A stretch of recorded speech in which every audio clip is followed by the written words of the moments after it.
Hello, welcome back to my channel. If you are new here, this channel is all about aviation. So if you would love to see more videos on aviation, please subscribe and hit that notification button below. To my returning subscribers, thank you so much. You keep me motivated to make more videos like this. Okay, so in my previous video we talked about the cabin crew recruitment process with Emirates and Etihad, and most of you in the comment section have been asking me to do a video on the English test with Emirates. So that's what we will be doing today. Okay, let's now get started with the English test with Emirates. First, if you got to this stage, congratulations. Only a few managed to get to this stage, and I must say, this is the stage where most of the applicants get eliminated. However, there is no need to worry because in this video I will give you all the tips that will help you pass the English test. This English test is basically meant to assess whether you can hold fluent and proper conversations with passengers, your reading skills, understanding skills, and language level.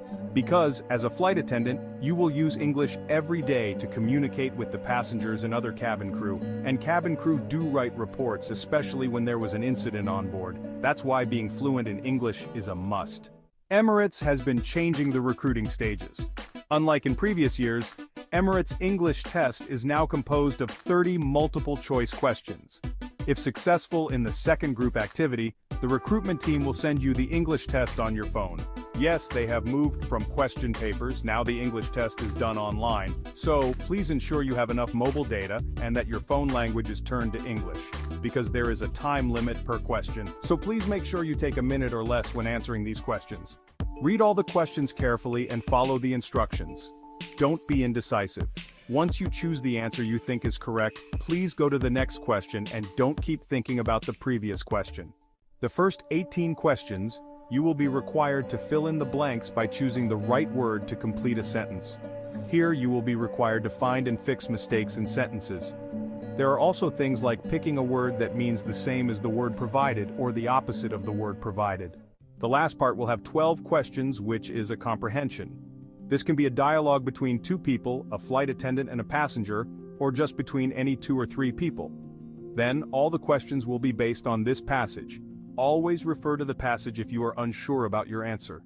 One trick to use when answering these multiple-choice questions is to always use the elimination method.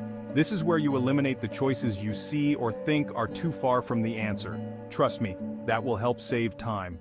Once you are done with the English test, they will tell you the results right away. That's when you know whether you will be proceeding to the final interview.